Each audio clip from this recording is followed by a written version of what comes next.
بسم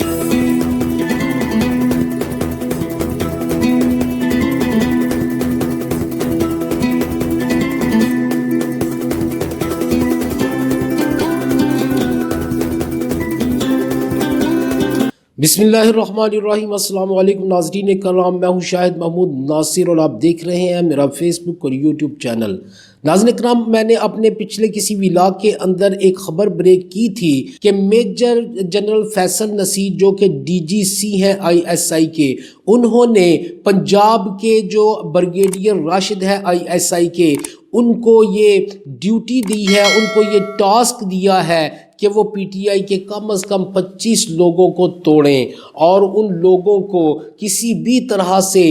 پرویز الہی کو اعتماد کا ووٹ ڈالنے سے روکیں۔ لیکن انتہائی کوشش کے باوجود، انتہائی لالچوں کے باوجود زرداری نے اپنی تجوریوں کے منہ کھول دیے ہیں۔ اس کے باوجود قیمتیں کروڑوں سے اربوں میں چلی گئی ہیں، اس کے باوجود ہر طرح کی دھمکیاں دینے کے باوجود کسی بھی PTI کے جو ممبر ہے وہ ٹوٹنے کے لیے تیار نہیں ہے، کیونکہ پہلے جو لوگ لوٹا بنے تھے ان کا حشر دیکھنے کے بعد کسی بھی PTI کے ممبر کے اندر اتنی ہمت نہیں کہ وہ عمران خان کا ساتھ چھوڑے۔ دیکھیے خدا نے کس نہج پر پہنچا دیا، دھمکیاں بھی دی گئی، پیسوں کی آفر بھی دی گئی، ہر طرح کا لالچ دیا گیا، لیکن اس کے باوجود لوگوں کے ضمیر نہیں جاگ رہے، لوگ بک نہیں رہے، لوگ لوٹے نہیں بن رہے۔ اب یہ سب کرنے کے بعد بھی یہ حال ہے کہ یہ لوگ جو ہیں یہ ابھی بھی ان کوششوں میں لگے ہوئے ہیں کہ کسی طرح کسی کو لوٹا بنا لیا جائے، کسی کو خرید لیا جائے، کسی کو ڈرا دھمکا کے اپنے ساتھ ملا لیا جائے، لیکن ایسا ہوتا ہوا ممکن نظر نہیں آتا، کیونکہ پچھلے لوٹوں کا حشر دیکھنے کے بعد کسی کے اندر ہمت نہیں کہ وہ لوٹا بنے۔ ناظرین کرام، چودھری نثار علی خان جو ہے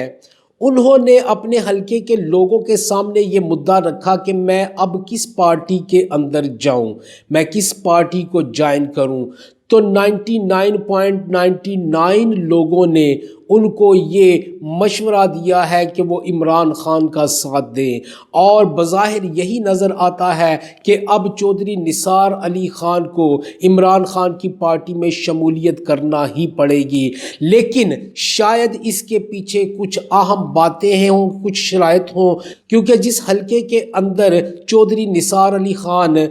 کھڑے ہوتے ہیں اس حلقے میں چودھری غلام سرور جو ہیں، جو آلریڈی PTI کے ممبر ہیں، وہ بھی الیکشن لڑتے ہیں۔ لہٰذا اب اس چیز کا کوئی نہ کوئی حل نکالنے کے بعد یا ایسی کوئی شرائط عمران خان کے سامنے رکھنے کے بعد ہی چودھری نثار علی خان میں سمجھتا ہوں کہ PTI کو جوائن کریں گے اور وہ PTI کو جوائن کر سکتے ہیں۔ ناظرین کرام، جنرل فیض حمید کی بیٹی کی شادی ہوئی ہے اور اس کی شادی کے اندر سیاست دانوں کے علاوہ جرنلسٹ اور فوج کے بہت بڑے بڑے لوگوں نے شرکت کی، لیکن جو سب سے اہم بات تھی، جو سب سے اہم میں سمجھتا ہوں کہ خبر تھی، میں دینا چاہتا ہوں کہ سلیم صافی جس نے جنرل فیض حمید کے خلاف اتنے کالم لکھے، خبریں دی، پروگرام کیے اور یہ ثابت کرنے کی کوشش کی کہ وہ PTI کے یعنی عمران خان کے رائٹ ہینڈ ہیں اور عمران خان ان کو آرمی چیف بنانا چاہتے ہیں، سلیم صافی اس کی بیٹی کی شادی میں شامل ہوئے۔ میں نے آپ سے پہلے کہا تھا کہ جنرل فیض حمید کو جنرل باجوہ کا ولی عہد کہا جاتا تھا اور یہ ساری گیم کھیلی جا رہی تھی PTI کے ساتھ، اور ایک پلاننگ کر کے جنرل فیض حمید کو کنٹروورشل بنایا گیا اور ان کے خلاف طرح طرح کے بیانات دیے گئے۔ زرداری نے کہا کہ ان کو کھلے لائن لگا دیا گیا۔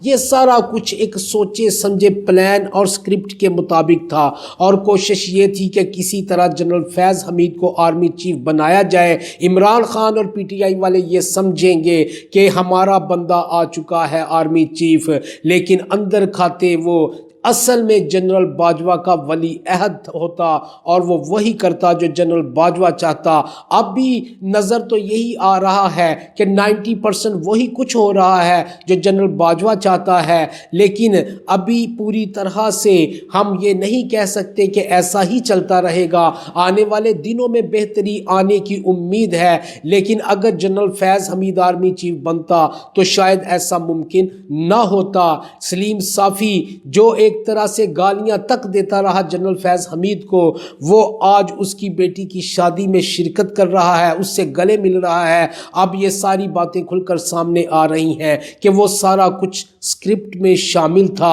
کہ سلیم صافی جنرل فیض حمید کے خلاف بونکتا رہا، بولتا رہا۔ پی ٹی آئی کے لوگ یہ سمجھتے رہے کہ جنرل فیض حمید ہمارا بندہ ہے، اسی لیے سلیم صافی جیسا صحافی جو لفافہ جو ہے وہ جنرل فیض حمید کے خلاف بونک رہا ہے، لیکن اصل میں وہ بہت بڑی گیم کھیل رہے تھے عمران خان اور پی ٹی آئی کے ساتھ۔ یہ الگ بات ہے کہ عمران خان نے عین وقت پر بہت زبردست پتہ کھیلا اور جنرل عاصم منیر کو آرمی چیف بنانے میں کسی قسم کا کوئی بھی اعتراض نہیں اٹھایا، اور اس طرح جنرل فیض حمید کا آرمی چیف بننے کا جو راستہ تھا وہ عمران خان نے بند کر دیا۔ عمران خان کو بہت پہلے جنرل فیض حمید کے حوالے سے بہت کچھ پتہ چل چکا تھا، اسی لیے عمران خان نے جنرل عاصم منیر کے آرمی چیف بننے پر کسی قسم کا کوئی اعتراض نہیں اٹھایا۔ ناظرین اکرام، کہا یہ جا رہا ہے کہ 9 جنوری سے حالات بدلنے والے ہیں،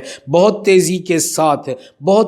ساتھ حالات بدلنے والے ہیں۔ جو طاقتور ہیں وہ کمزور ہونے جا رہے ہیں اور انشاءاللہ کچھ بہتری کے راستے نکلتے نظر آئیں گے، لیکن عوام کے لیے پھر بھی کوئی ریلیف نہیں ہوگا، کوئی مہنگائی کم نہیں ہوگی، کسی قسم کا عوام کو جو ہے وہ ریلیف ملنے کے کوئی چانسز نہیں ہے، لیکن بہرحال ملک کی سیاسی صورتحال جو ہے وہ بہتر ہونے کے چانسز بڑھ رہے ہیں۔ اس کے علاوہ میں آپ کو بتاتا چلوں، کل بھی میں نے اپنے ویلاگ میں آپ کو بتایا تھا کہ مریم نواز کو سینئر نائب صدر بنا دیا گیا ہے مسلم لیگ نون کا، اور اب یہ خبریں بھی آ رہی ہیں کہ ان کو چیف آرگنائزر بھی بنا دیا گیا ہے، اور یہ ایک ایسا عہدہ ہے یہ دونوں کہ جب یہ دونوں عہدے ملتے ہیں تو ایسا لگتا ہے کہ پارٹی کی پوری قیادت مریم نواز کے پاس آ چکی ہے۔ اب ہر بندے کو مریم نواز یعنی نون لیگ کے ہر بندے کو مریم نواز کا حکم ماننا ضروری ہوگا۔ سینئر نائب صدر کا عہدہ پہلے شاہد خاقان کے عباسی کے پاس تھا،